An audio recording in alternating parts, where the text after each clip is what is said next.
So today's spirit reminded me of one thing, and I felt compelled to share this message. Death and transformation is happening as we speak. Your cells are dying. You're being renewed at the same time. Especially if you're out in the sunlight gathering information, which is how I perceive light. It's nothing but beams of information.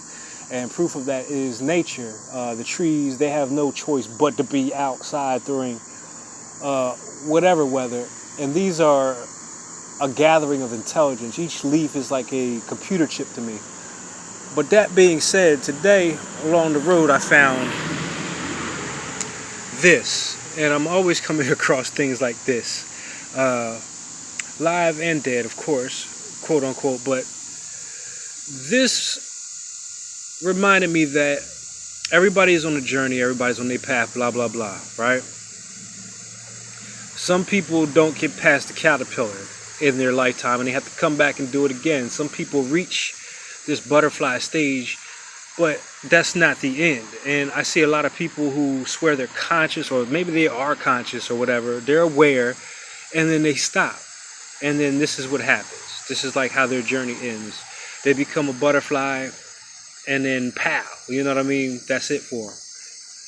Others go through the caterpillar to become the butterfly, but then they migrate to be with their own kind, hundreds of miles, all the way down to Mexico. These will travel from all the way here up north, which is something when you think about how small they are and the distance they have to travel. But it's the same thing for the spiritual person. I say spiritual, not religious. There's a difference. There's a difference between being spiritual and religious, just as there's a difference between being conscious and aware.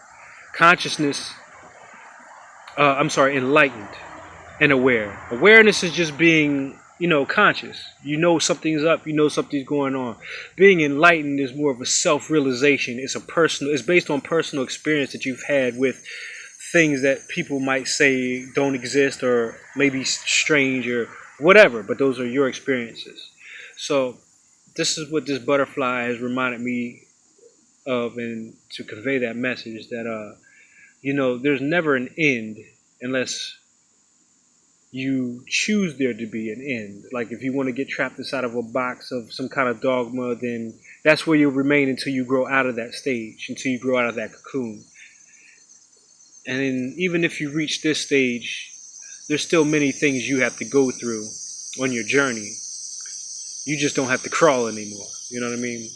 And I found this one by the side of the road. There goes a black one flying around. But